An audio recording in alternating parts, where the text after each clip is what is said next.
ഒരു mini blog ആട്ടോ. Dan my അപ്പൊ life. Photo Dan my life. തെറ്റ് എന്റെ അടുത്താണ്, എന്നോട് ക്ഷമിക്കണം. ബാഗ് നോക്കട്ടെ. വാ, സ്പൈഡർമാൻ.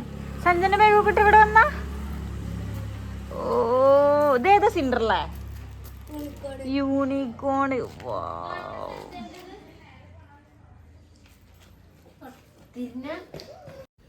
ഹലോ, അസ്സലാമു അലൈക്കും, വെൽക്കം ബാക്ക്.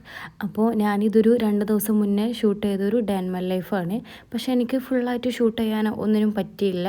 അതായത് സ്കൂളെല്ലാം ഓപ്പൺ ആവുന്ന അന്ന് ജൂൺ 3-ാം തീയതിയാണ് ഞാൻ ഈ വീഡിയോ എല്ലാം ഷൂട്ട് ചെയ്തതിൽ. അപ്പോൾ കസിൻസിൻ്റെ മക്കളും എല്ലാവരും കൂടെ സ്കൂളിലെല്ലാം പോകാൻ വേണ്ടിയിട്ട് റെഡിയായി വരുന്നുണ്ട്. അപ്പോൾ ഞാൻ എണീച്ച് വന്നപ്പോൾ തന്നെ ഇതെല്ലാം കാണുന്നത്. പിന്നെ കുറച്ച് ടൈം അവരോടെല്ലാം സംസാരിച്ചിട്ട് അങ്ങനെ ഇരുന്ന് ബ്രേക്ക്ഫാസ്റ്റ് എല്ലാം കഴിച്ച്. അപ്പോൾ നമ്മളെ വീടിൻ്റെ അടുത്ത് തന്നെ ഒരു സ്കൂളുണ്ട്, അങ്ങോട്ടേക്ക് കൊണ്ടുപോവാണ് കുട്ടികളെല്ലാം പാരൻസ്. അപ്പോൾ ഇതാ ഉമ്മ ഇവിടെ ബിരിയാണി എല്ലാം വെക്കാൻ വേണ്ടിയിട്ടുള്ള തയ്യാറെടുപ്പിലാണ്. അപ്പോൾ മസാല എല്ലാം ആക്കി വെച്ചിട്ടുണ്ട്. പിന്നെ ഇതുപോലെ തന്നെ ഉള്ളിയെല്ലാം ഫ്രൈ ആക്കി വെച്ചിട്ടുണ്ട്. അപ്പോൾ ഉമ്മ കാണാതെ അതിൽ നിന്ന് അണ്ടിപ്പരിപ്പ് മുന്തിരി എല്ലാം മോഷ്ടിച്ച് കഴിക്കുമ്പോൾ ഒരു പ്രത്യേക ഫീലാണല്ലോ അല്ലേ. അപ്പോൾ ഇതാ ഉമ്മ ഇവിടെ ഫിഷ് ബിരിയാണിയാണ് വെക്കുന്നത് കേട്ടോ. അപ്പോൾ അതിലേക്കുള്ള മസാലയും കാര്യങ്ങളെല്ലാം റെഡി ആക്കിയുന്നുണ്ട്. പിന്നെ ഒരു 10 മണിയെല്ലാം ആകുമ്പോൾ എനിക്ക് ഷോപ്പിലോട്ട് പോകാനുണ്ടായിരുന്നു. അപ്പോൾ ഞാൻ അസനെയും കൂടെ കൂട്ടിയിട്ട് അങ്ങനെ ഷോപ്പിലോട്ട് പോവാണ്. അസ് ഇന്ന് പോവാണ് കേട്ടോ ഓള് വീട്ടിലോട്ട്.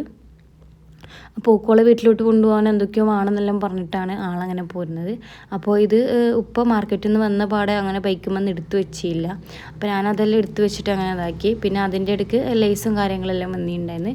അപ്പോൾ ഉപ്പ അതെല്ലാം ഇടുന്നുണ്ട്. പിന്നെ അസ ഈ റോഡിൽ സൈഡിലൂടെ ഒരു പശുക്കുട്ടി പോകുന്നുണ്ട്. അപ്പോൾ അതിനെല്ലാം നോക്കിയിട്ടിരിക്കുകയാണ്. പിന്നെ ഉപ്പനോട് നന്നായിട്ട് ഹെൽപ്പ് ചെയ്യുന്നുണ്ട് കേട്ടോ. അപ്പോൾ അതിൻ്റെ ഇടയ്ക്ക് ജ്യൂസ് ഐറ്റംസ് എല്ലാം ആയിട്ട് ഒരാൾ വന്നിട്ടുണ്ടായിരുന്നു. അപ്പോൾ നമുക്ക് ആവശ്യമായിട്ടുള്ള ജ്യൂസുകളും സോഡകളെല്ലാം നമ്മൾ സെലക്ട് ചെയ്തിട്ട് അതെല്ലാം ഇറക്കി. അപ്പോൾ അസക്ക് ഈ ഒരു ഗോളി സോഡ കണ്ടപ്പോൾ അത് കുടിക്കാൻ ഭയങ്കര ആഗ്രഹം ഉണ്ടായിരുന്നു. പക്ഷേ ഒക്കെ അങ്ങനത്തെ ഐറ്റംസ് ഒന്നും കൊടുക്കാറില്ല. പിന്നെ ഞാനങ്ങനെ വീട്ടിലോട്ട് പോകുന്നുണ്ടായിരുന്നു. കുറേ ക്ലിപ്പുകളൊന്നും എനിക്ക് ഷൂട്ട് ചെയ്യാൻ പറ്റിയില്ല. വീട്ടിലെത്തി ഫ്രഷ് ആയതിന് ശേഷം ഞാൻ ബിരിയാണി എല്ലാം കഴിച്ച് അങ്ങനെ അതെല്ലാം കഴിച്ചിട്ട് കുറച്ച് ടൈം ഞാൻ കിടന്നുറങ്ങാമെന്നെല്ലാം വിചാരിച്ച്. പക്ഷേ ഉറങ്ങിയൊന്നുമില്ല കേട്ടോ. ബിഗ് ബോസ് എല്ലാം കണ്ടിട്ട് അങ്ങനെ ഇരിക്കുകയാണ്. പിന്നെ വൈകുന്നേരം എല്ലാം ആയപ്പോൾ ഏകദേശം ഒരു 6 മണിയെല്ലാം ആയപ്പോഴാണ് ഞാൻ ഷോപ്പിൽ നിന്ന് വീണ്ടും തിരിച്ചു വന്നത്. അപ്പോൾ കസിൻസിനെല്ലാം കൂട്ടിയിട്ട് ജസ്റ്റ് ഒന്ന് പാടത്തോട്ടൊക്കെ പോവാൻ വിചാരിച്ച്. ജസ്റ്റ് ഒരു രസത്തിന് അങ്ങനെ അവർക്കൊരു സന്തോഷമായിക്കോട്ടെ വിചാരിച്ചിട്ട് ഞാനെല്ലാം എൻ്റെ ചെറുപ്പകാലത്ത് നന്നായിട്ട് പാടത്തൂടെ എല്ലാം പോയിട്ടുണ്ടായിരുന്നു. പക്ഷേ ഇവരൊക്കെ ഇങ്ങനെ എപ്പോഴെങ്കിലും അപൂർവമാണ്. ഫാത്തിമക്കൊക്കെ ഭയങ്കര അത്ഭുതമായിരുന്നു. അപ്പോൾ അവരെ പാടത്തിലോട്ട് കൊണ്ടുപോയിട്ട് അവരെല്ലാം ഹാപ്പിയാക്കി.